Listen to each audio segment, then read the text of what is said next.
কোরআনের সুন্দরতম অনুচ্ছেদগুলোর একটি রয়েছে সূরা জুমারে, যেখানে পাপীদের উদ্দেশ্যে বলা হয়েছে। আমার এই কথা শুনে আপনাদের কেউ কেউ হয়তো চমকে উঠেছেন। আমি বলিনি এখানে ঈমানদারদের উদ্দেশ্যে বলা হয়েছে, আমি বলেছি পাপীদের উদ্দেশ্যে বলা হয়েছে। যারা ভুল কাজ করে, এলোমেলো কাজ করে, যারা সীমা লঙ্ঘন করে। এই অনুচ্ছেদে আল্লাহ পাপীদের বর্ণনা দিয়েছেন। প্রথমে এসেছে আল্লাহ বলছেন, قل يا عبادي الذين أسرفوا على أنفسهم। তিনি তার রসুল সাল্লাল্লাহু আলাইহি সাল্লামকে বলেছেন, তিনি তাকে আদেশ করেছেন, বলুন আমার সেই বান্দাদেরকে যারা নিজেদের উপর অন্যায় করেছে। يا عبادي الذين أسرفوا على أنفسهم। এখানে কুল শব্দটির ব্যবহারে একটি চমৎকার ব্যাপার রয়েছে। আল্লাহ সরাসরি বলতে পারতেন, يا عبادي الذين أسرفوا على أنفسهم। হে আমার বান্দারা যারা সীমালঙ্ঘন করে অনেক দূরে চলে গেছো এবং ভুল কোনো কাজ করেছো, যার দ্বারা নিজের ক্ষতিই করেছো, তারা কেবল নিজেদেরই ক্ষতি করেছে। তিনি তাদের সাথে এভাবে কথা বলতে পারতেন, কিন্তু তিনি এই আয়াতটি শুরু করেছেন রসুল সাল্লাল্লাহু আলাইহি সাল্লামকে একটি আমর বা আদেশ দিয়ে। কুল يعني خاطبهم أنت يا نبي الله صلى الله عليه وسلم। কেন? কারণ আল্লাহ রসুল সাল্লাল্লাহু আলাইহি সাল্লামের দায়িত্ব হলো পাপীদের স্মরণ করিয়ে দেয়া। সেই পাপীরা, এমনকি সেই পাপীদের উদ্দেশ্যেও আল্লাহ সরাসরি কথা বলছেন। আল্লাহ তাদের উদ্দেশ্যে সরাসরি কথা বলছেন। সুতরাং এখানে দুটি বিষয় ঘটছে। নবীজির কাজ হলো মানুষকে আল্লাহ ও তার দ্বীনের কথা স্মরণ করিয়ে দেওয়া এবং কিভাবে আল্লাহর কাছে ফিরে আসতে হয় তা জানানো, এবং আল্লাহ আমার ও আপনার কাছে কি চান তা জানানো। এটা করার বিভিন্ন উপায় রয়েছে। এটা করার সহজ একটি উপায় হতে পারে আপনাকে অপরাধ বোধে ভোগানো। তুমি এটা করেছো, তুমি সেটা করেছো, তুমি ওটা করেছো, তুমি জানো এই পাপের শাস্তি কি? জাহান্নাম। তুমি জানো এই পাপের শাস্তি এটা, তুমি জানো আল্লাহ তোমার সাথে কি করবেন, তুমি জানো বিচার দিবসে কি ঘটবে। এমন অনেক উপায় এটা করা যায়। আমি আগামী 20 মিনিট আপনাদেরকে এই খুতবা দিতে পারতাম এবং বারবার স্মরণ করিয়ে দিতে পারতাম যে সম্ভবত আপনাদের জান্নাতে যাওয়ার কোনো সম্ভাবনাই নেই। আমি তা করতে পারতাম, কিন্তু এই আয়াতে আমি নবীজি সাল্লাল্লাহু আলাইহি সাল্লাম এবং স্বয়ং আল্লাহর কাছ থেকে ভিন্ন কিছু শিখেছি। আল্লাহ তার রসুল সাল্লাল্লাহু আলাইহি সাল্লামকে আদেশ করেছেন এমন লোকদের সাথে কথা বলতে যারা নিজেদের নিয়ে লজ্জিত, কারণ তারা পাপে নিমজ্জিত এবং তারা মনে করে আমি এতটাই খারাপ, আল্লাহ আমার সাথে কথাই বলবেন না। আল্লাহ কেনই বা আমাকে সম্বোধন করবেন? আল্লাহ তাদের উদ্দেশ্যে কথা বলেন যাদের তিনি ভালোবাসেন, যারা তার অনুগত। আল্লাহ তাদের উদ্দেশ্যে কথা বলেন যারা তার আদেশ পালন করে। আল্লাহ তাদের উদ্দেশ্যে কথা বলেন যারা হালালের উপর থাকে এবং হারামের দিকে যায় না। কিন্তু এই আয়াতে আল্লাহ কথা বলছেন আল্লাযীনা আসরাফু আলা আনফুসিহিম। আর এর চেয়ে উল্লেখযোগ্য বিষয় হলো এই আয়াতটি মক্কায় অবতীর্ণ হয়েছিল। সুতরাং এটি শরীয়তের বিধান আসার পরে আসেনি।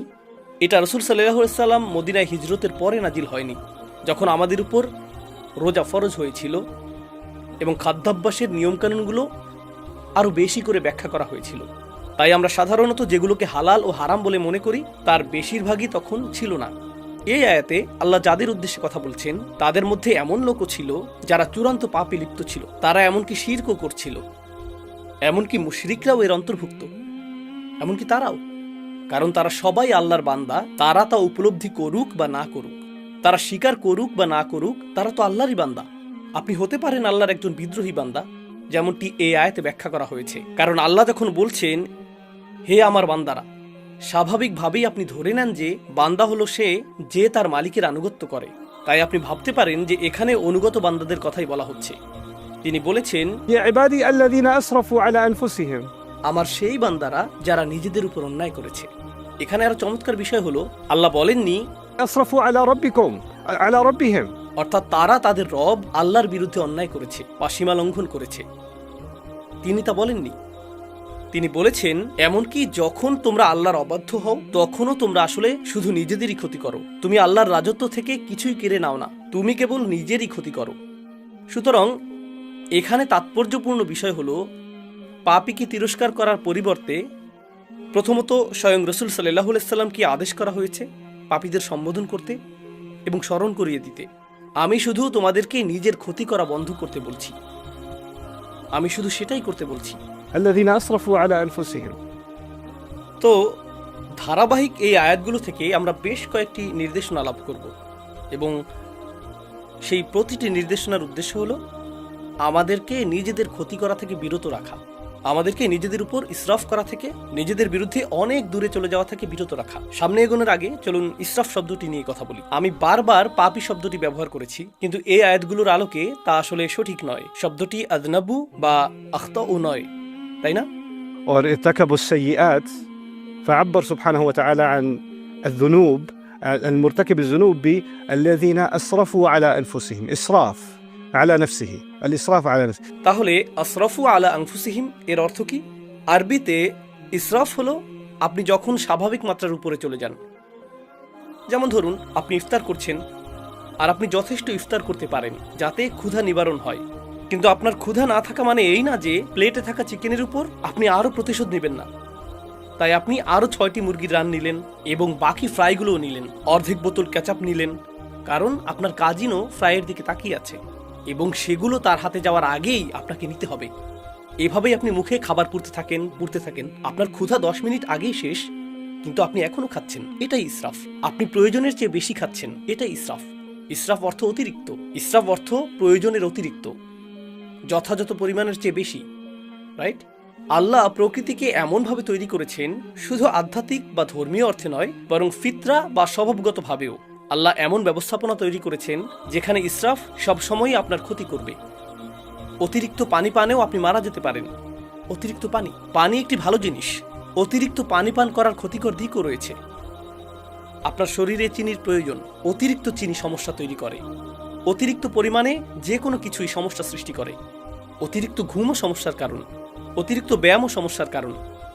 আল্লাহ যা কিছু তৈরি করেছেন সব কিছুকেই একটি সীমার মধ্যে থাকতে হয়, আর আপনি যদি সেই সীমা অতিক্রম করেন তখন কার ক্ষতি করেন? নিজেরই ক্ষতি করেন। সব কিছুতেই, জীবনের প্রতিটি ক্ষেত্রেই আপনি এবং আমি ইসরাফে লিপ্ত হতে পারি। কিন্তু কি ঘটে? মানুষ হিসেবে মাঝে মাঝে আমরা কিছু বিষয়ে ভালো করি বা অন্যান্য জিনিসের চেয়ে কিছু জিনিস বেশি উপভোগ করি। তাই যখন আমরা অন্য কিছুর চেয়ে একটি জিনিস বেশি উপভোগ করি, সেটার উপর আমরা মনোযোগ দিতে থাকি। আর যখন আপনি একটি জিনিসের উপর খুব বেশি মনোযোগ দেন, স্পষ্টতই অন্য কিছুকে উপেক্ষা করেন, তাই না? সুতরাং আপনি একটি বিষয়ে ইসরাফ করেন এবং অন্য বিষয়ে তাফরিদ করেন, তাই না? إفراط একটি জিনিস, تفريط আরেকটি জিনিস। আপনি একদিকে খুব বেশি চলে যান, অন্য কিছু বাদ পড়ে। আমি আমার অফিস ভালোবাসি, তো আপনি অফিসে যান, আপনার 3টায় বের হওয়ার কথা, আপনি বলেন না আমি আরো 30 মিনিট থাকবো, বন্ধুর সাথে আড্ডা দিব। 4টা, 5টা, 6টা, 7টা বেজে গেল, কারণ আপনি আপনার কাজ ভালোবাসেন। সেটা দারুণ। তবে এখন আপনার পরিবার ক্ষতিগ্রস্ত হচ্ছে। আপনি তাদেরকে কোনো সময় দিচ্ছেন না। আপনার বাবা মাকে ফোন করার সময় নেই, আপনার মসজিদে গিয়ে নামাজ পড়ার সময় নেই, আপনার আর কোরআন তেলাওয়াত করার সময় নেই, কারণ আপনি সমস্ত সময় ব্যবসাতে দিচ্ছেন, তাই না? অথবা কেউ বলল আমি শুধু আমার সন্তানদের যত্ন নিতে চাই, তাই সে তার সমস্ত সময় সন্তানদের জন্য ব্যয় করছে। এখন যেহেতু তার সবটুকু সময় সন্তানদের সাথে কাটাচ্ছে, জীবনসঙ্গীর জন্য তার কোনো সময় নেই, বাবা মায়ের জন্য তার কোনো সময় নেই, ইবাদতের জন্য তার কোনো সময় নেই, তার সময় নেই। আপনি ইসরাফ করে ফেললেন। এমনকি ভালো কাজেও আপনি ইসরাফ করতে পারেন। এটা শুধু খারাপ কাজেই নয়, ভালো কাজেও প্রযোজ্য। তারপর এমন কিছু জিনিস রয়েছে যা আল্লাহ একটি নির্দিষ্ট উপায়ে জায়েজ করেছেন। যেমন যদি আপনি সঠিক পদ্ধতিতে করেন তাহলে এটা জায়েজ। নারী এবং পুরুষ একসাথে থাকতে পারে যদি তারা সঠিক উপায়ে তা করে। নারী এবং পুরুষের একসাথে থাকার ভুল উপায় রয়েছে, আবার সঠিক উপায় রয়েছে। এখন আপনি যদি সেই সীমাটি অতিক্রম করেন তাহলেও আপনি ইসরাফ করছেন। আপনি এমন সীমা লঙ্ঘন করছেন যা লঙ্ঘন করা উচিত নয়। সুতরাং সীমা লঙ্ঘনের বিভিন্ন ধরন রয়েছে। কখনো কখনো মানুষ সীমা অতিক্রম করে এবং তারা তা বুঝতে পারে না। এটি আরেকটি বিষয়। আমি মনে করি না যে আমি ভুল কিছু করেছি। এটি ছিল ছোট একটি পদক্ষেপ যা আরেকটি ছোট পদক্ষেপে নিয়ে গেছে, এবং আপনি কিছু বোঝার আগেই হায় আমি তো অনেক আগেই সীমা অতিক্রম করে ফেলেছি আর বিপজ্জনক এলাকার অনেক দূরে চলে এসেছি। আমি এখন নিষিদ্ধ এলাকায় বহু দূরে চলে গেছি। আপনি অনেক দূরে চলে গেছেন আর এখন আপনি বলছেন হায় আমি এলোমেলো করে ফেলেছি, কিভাবে আমি ফিরে আসব? অনেক দূরে চলে এসেছি। মজার একটা বিষয় আমেরিকার অর্থনীতিতে দেখা গিয়েছিল। যখন কয়েক বছর আগে সাবপ্রাইম মর্টগেজ সংকট হয়েছিল, তখন বলা হচ্ছিল ব্যাংকগুলো এতটাই বড় যে তা ব্যর্থ হতে পারে না, অথবা গাড়ি কোম্পানিগুলো এতটাই বড় যে ব্যর্থ হতে পারে না। অর্থাৎ তাদের ব্যর্থতা এতটাই বড় যে নিরুপায় হয়ে তা মেনে নিতে হবে। এর থেকে ফিরে আসার আর কোনো উপায় নেই। তাই আসো এই ফুটো বালতিতে আরও টাকা ঢালি, তাই না? আপনি ভাবেন তওবা করার তুলনায় আমি অনেক বেশি পাপী, আমি ফিরতে পারবো না, সংশোধন করা সম্ভব না, এখন আমার কেবল পতনই হবে, আমার অনেক দেরি হয়ে গেছে। এটা আসলে এক ধরনের হতাশার মানসিকতা। তো আল্লাহ আমাকে এবং আপনাকে নিজেদের ক্ষতি করা থেকে রক্ষা করার জন্য প্রথম যে কথাটি বলেছেন, লা তাকনাতু মির রহমাতিল্লাহ, আল্লাহর পক্ষ থেকে আসা ভালোবাসা ও যত্ন থেকে আশাহত হয়েও না। আল্লাহ এখনো আপনাকে ভালোবাসেন, আল্লাহ এখনো আপনার প্রতি যত্নশীল।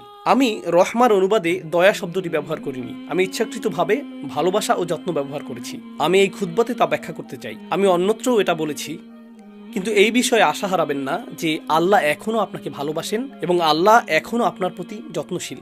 إن الله يغفر الذنوب جميعا. কোনো সন্দেহ নেই আল্লাহ সমস্ত পাপকে একসাথে ক্ষমা করে দেবেন, এর সবগুলো তিনি সবকিছু মুছে দেবেন, সবকিছু ঢেকে দেবেন।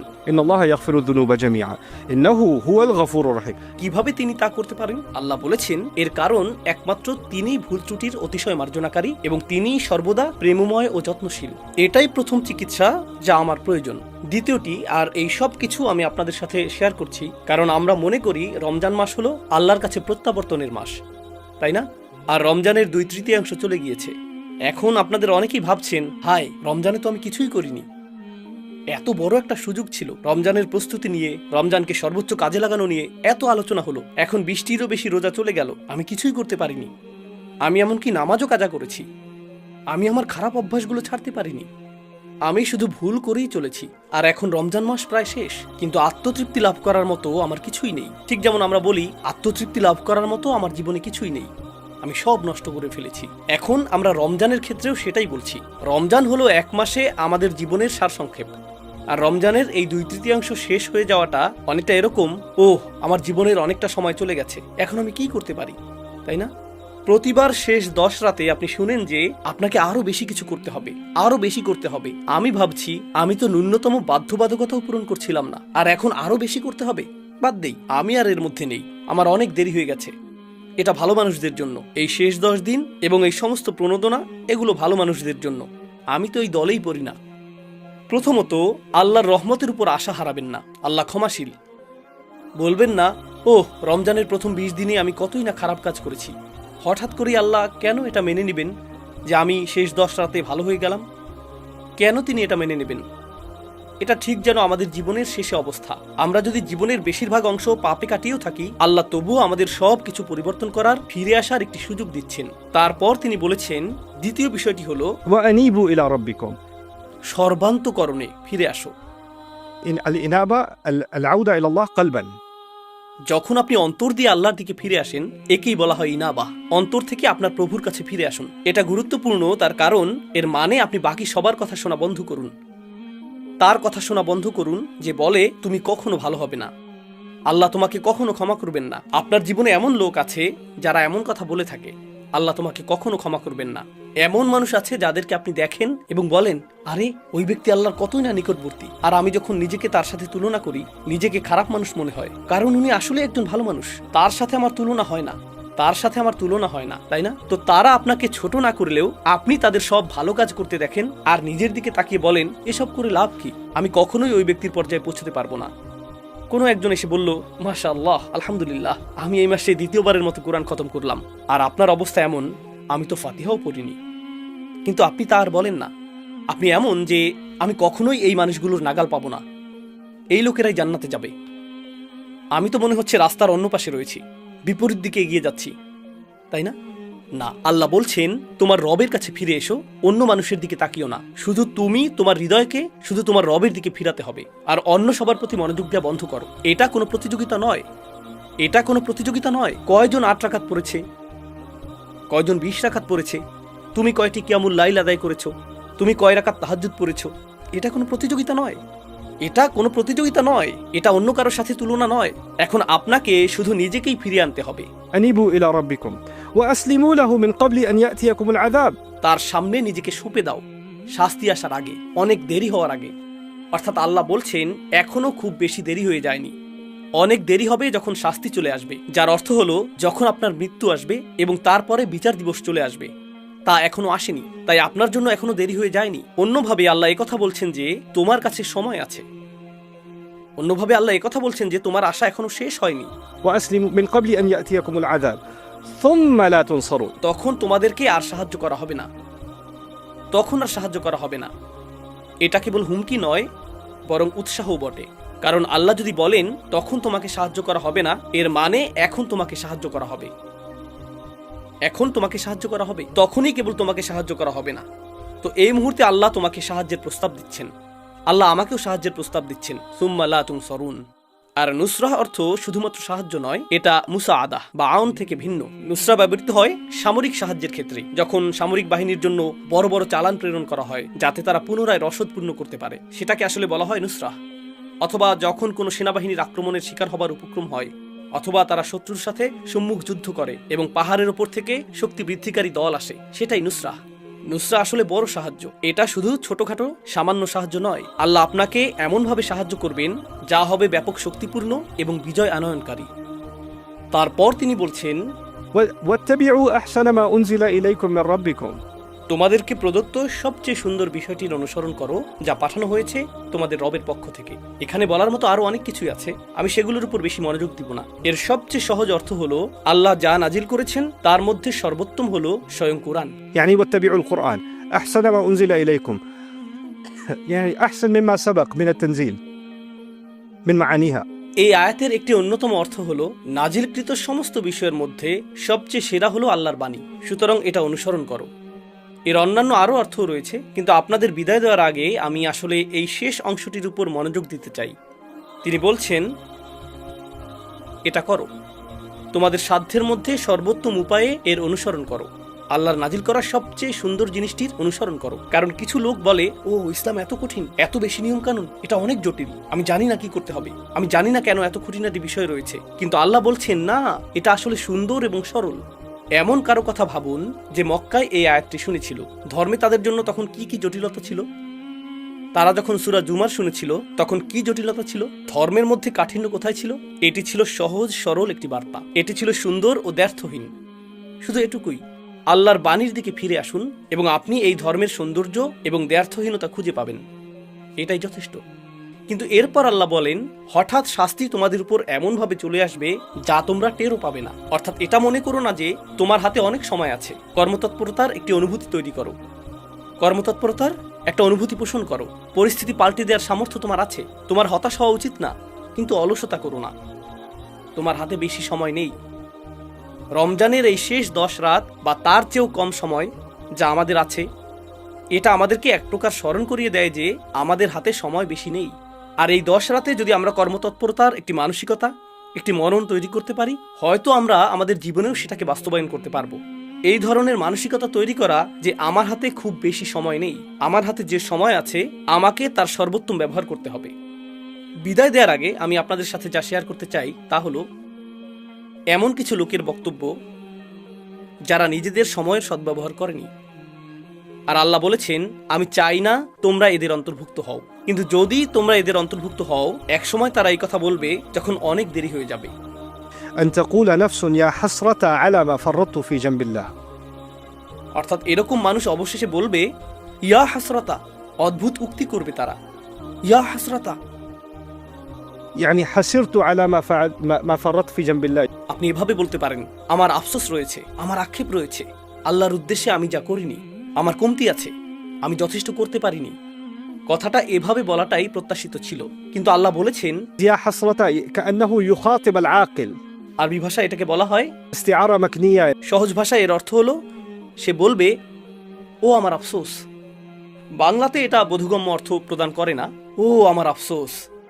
আপনি যখন ডাকেন, আপনি কোনো বস্তুকে ডাকেন না। আফসোস হলো একটি বস্তু, একটি অনুভূতি। আপনি একজন মানুষকে ডাকেন, আপনি একজন মানুষকে ডাকেন।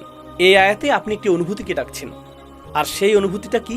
আমার আফসোস, আমার আক্ষেপ। আল্লাহ বলছেন, তোমার ভেতরে যেন আরেকটি মানুষ বাস করে, যে তোমার ভেতরেই থাকে, যার সাথে তুমি সারাক্ষণ কথা বলো। আর তোমার ভেতরের সেই সত্তাটি যেন তোমারই আরেকটি অংশ, যে শুধু আক্ষেপই প্রকাশ করে।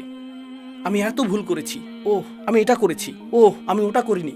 অনুচ্ছেদটি শুরু হয়েছিল হতাশাগ্রস্ত মানুষের কথা দিয়ে, আর এখন কিয়ামতের দিন, ওহ আমি ভুল করেছি, আমি আরো অনেক কিছু করতে পারতাম। এমন মানুষ আছে যারা প্রতিদিন অতীত নিয়ে ভাবে, প্রতিদিন তারা হতাশাগ্রস্ত। আমি জানি না কেন আমার সাথে এটা ঘটলো বা সেটা ঘটলো। তারা আজ এই কথা বলছে, আগামীকাল এই কথা বলবে, তারপরের দিন, দিনের পর দিন তারা একই কথা বলবে। 10 বছর চলে যায়, তারা অতীতের কথাই বলতে থাকে। আর তারপর 10 বছর পরে পেছনে তাকিয়ে তারা বলে, আমি 10 বছর নষ্ট করেছি। এটাই তারা বলে। على ما فرطت في جنب الله يا حسرة على ما তারা তাদের আক্ষেপের সাথে কথা বলছে, তারা তাদের ভেতরের আক্ষেপের সাথে ক্রমাগত কথোপকথন চালাচ্ছে। তারা অন্য কারোর সাথে কথা বলতে চায় না। আপনি যদি আপনার আক্ষেপের সাথে কথা বলেন, আপনি আল্লাহর সাথে কথা বলতে পারবেন না। আপনাকে বেছে নিতে হবে আপনি কার সাথে কথোপকথন করতে চান। কথোপকথনের জন্য আল্লাহ আপনাকে বেছে নিতে চান, আর আপনি কথোপকথনের জন্য নিজের আক্ষেপকে বেছে নিচ্ছেন। থামুন, কারণ আপনি যদি নিজের মন না বদলান, একটা সময় আসবে যখন চিরকাল আপনাকে সেই কথোপকথনই চালিয়ে যেতে হবে। আল্লাহ আমাকে এবং আপনাকে এর থেকে হেফাজত করুন। না হলে আমাদেরকে চিরকাল শুধু আমাদের আক্ষেপের সাথে এভাবে কথা বলতে হবে। على ما فرطت في جنب الله কত বিষয় আমি কমতি করেছি। তাফরিদ অর্থ আমি আরো করতে পারতাম, কিন্তু আমি ন্যূনতমটুকু পূরণ করিনি, আমি যথেষ্ট করিনি। অর্থাৎ আল্লাহ এটাও বলছেন না যে সবচেয়ে ভালো সর্বোত্তমটা করো এবং শ্রেষ্ঠত্ব অর্জন করো। না না না, শুধু তাফরিদ করো না। তাফরিদ হলো যখন ন্যূনতম একটি সীমা থাকে, যেমন স্কুলে পাশ করার ন্যূনতম নাম্বার থাকে, তাই না? ন্যূনতম পাস নাম্বার ধরি এটা 33, সেক্ষেত্রে আপনি যদি 32 পান সেটাই তাফরিদ, তাই না? যদি তা অতিক্রম করেন, পরীক্ষায় পাশ করেন, আপনি নিরাপদ। আমি তো সহজেই পার হতে পারতাম, এটা কঠিন ছিল না, আমার কাছে তো খুব বেশি চাওয়া হয়নি। তাই সে বলবে কেন আমি তা করলাম না। وإن كنت لمن الساخرين আর আমি আল্লাহর সাথে এমনটা করেছি ফি জাম্বিল্লাহ, এটাও বিস্ময়কর বাক্যাংশ। আমি এমনটা করেছি যখন আল্লাহ আমার পাশেই ছিলেন, অর্থাৎ আল্লাহ আমাকে উৎসাহ দিতে পাশে ছিলেন, আল্লাহ আমাকে সাহায্য করতে পাশে ছিলেন। আল্লাহ কখনো আমাকে ছেড়ে দেননি, আমি আল্লাহকে ছেড়ে দিয়েছি। আমি ছেড়ে দিয়েছি, তিনি ছাড়েননি। তিনি সর্বদা আমার পাশে ছিলেন। ফি জাম্বিল্লাহ, ঠিক আমার পাশেই ছিলেন। জাম শব্দটি আসলে প্রতিবেশী বোঝাতে ব্যবহৃত হয়, والصاحب بالجنب في القرآن مثلا তাই না? আল্লাহ ঠিক আমার পাশেই ছিলেন, কিন্তু আমি গুরুত্ব দেইনি, আমি কোনো পদক্ষেপ নিইনি। সেই সীমারেখা অতিক্রম না করে নিরাপদে থাকতে যা কিছু দরকার ছিল আল্লাহ সব দিয়েছিলেন, আমি শুধু পদক্ষেপ নিইনি, তাই না? আর অবশেষে সে বলবে ওয়াইন কুনতু লামিনা সাখিরিন, আর আমি তাদের অন্তর্ভুক্ত ছিলাম যারা তুচ্ছ করে, যারা উপহাস করে। আমি সব কিছুকে হাসি ঠাট্টায় পরিণত করেছিলাম, আমি কোনো কিছুকেই গুরুত্ব দেইনি। তো একদিকে রয়েছে হতাশা, আর আপনি নিজের আক্ষেপের সাথে কথা বলছেন। আবার অন্যদিকে যখন হতাশা না থাকে, আপনি এমন বিষয়ে হাসি ঠাট্টা করছেন যেগুলো নিয়ে হাসি ঠাট্টা করা উচিত না। যে বিষয়গুলো আপনার গুরুত্ব সহকারে নেওয়া উচিত তাতে গুরুত্ব দিচ্ছেন না, আপনি সেগুলোকে হেসে উড়িয়ে দিচ্ছেন, আপনি সেগুলোকে তুচ্ছ করছেন। সুখরিয়া শব্দটি আরবিতে যে ক্রিয়া থেকে এসেছে তা বশীভূত করা অর্থে ব্যবহৃত হয়। যখন আপনি কোনো পশুকে বশ করেন সেটা تسخير الدابة তাই না? আল্লাহ বলেছেন পাহাড় এবং মেঘকে তাসখির করা হয়েছে এবং বাতাসকে তাসখির করা হয়েছে, অর্থাৎ সাখরা। তিনি রাত এবং দিনকে, মেঘ এবং বাতাসকে বশীভূত করেছেন। তিনি এদেরকে অবনত করেছেন যেন তারা বিদ্রোহী ছিল, আর তিনি তাদেরকে অবনত করেছেন। আর মনিব যেভাবে চায় তারা সেভাবেই পরিচালিত হয়। যেমন একটা ঘোড়া যখন বুনো স্বভাবের থাকে, মনিব তাকে বশ করে, পোষ মানায়। আর এখন মনিব এদিকে ঘুরলে ঘোড়াটিও এদিকে ঘুরে। ঘোড়া যখন একরোখা থাকে, কাছে গেলে সে আপনার মুখে লাথি মারবে, আপনি যদি পেছনে যান সে পেছনের পা দিয়ে আপনাকে লাথি মারবে, সে আপনাকে ধাক্কা দিবে, সে আপনার বিরুদ্ধে বিদ্রোহ করবে। কিন্তু একবার সে পোষ মানার পর আপনি যদি ঘোড়া সম্পর্কে জেনে থাকেন, চলার সময় তখন আপনার লাগাম টানারও দরকার পড়বে না। আপনি যদি ঘোড়ার সাথে হাঁটেন, আপনাকে লাগামও টানতে হবে না। সে বুঝতে পারে আপনি ঘুরছেন, আর সে আপনার সাথে ঘুরে যায়, সে আপনার মতো করেই চলে। এটাকেই বলা হয় তাসখির। এখান থেকেই নিজেকে তুচ্ছ করা, অন্যকে তুচ্ছ করার ধারণাটি আসে। গুরুত্বপূর্ণ বিষয় নিয়ে তাসখির করা, সেগুলোকে তুচ্ছ করা, সেগুলোকে অবনমিত করা, এটা একরকম। যে বিষয়গুলো খুবই গুরুত্ব সহকারে নেওয়া উচিত, যেগুলো খুবই বিপজ্জনক, আপনি সেগুলো নিয়ে এমনভাবে কথা বলতে আর ভাবতে থাকেন যেন এই বিপদকে আপনি তুচ্ছ করছেন, আপনি এর গুরুত্ব কমিয়ে দিচ্ছেন। আর অবশেষে মানুষ এরকম কথা বলে, আমি আরও করতে পারতাম, আমি বিষয়গুলোকে গুরুত্ব দিতে চাইনি, আমি এমন হতে চেয়েছি যারা বলে আমি এগুলো থেকে দূরে থাকতে চাই। আজকে সর্বশেষ একটা বিষয় শেয়ার করতে চাই। সম্প্রতি একজন আমাকে জিজ্ঞেস করেছে কিভাবে আমি একজন কিশোরকে ইসলামে আকৃষ্ট করতে পারি। আমাকে বলেছে আপনার সময় 30 সেকেন্ড, বলুন কিভাবে একজন কিশোরকে ইসলামের প্রতি আকৃষ্ট করা যায়। আমি বললাম আপনি কি বলছেন, মাত্র 30 সেকেন্ড? কেন? কারণ যখনই আমি তাদেরকে ইসলামের কথা বলি তারা চোখ ঘুরিয়ে নেয়। আমারও ইসলামিক বয়ান, কখন যে বাবা থামবে? আমার মা তো আসলেই, আমি কি এখন যেতে পারি? হ্যাঁ, কথাটা ভালো ছিল, ধন্যবাদ। হ্যাঁ, বুঝেছি, আমরা সবাই জাহান্নামে যাব, ধন্যবাদ।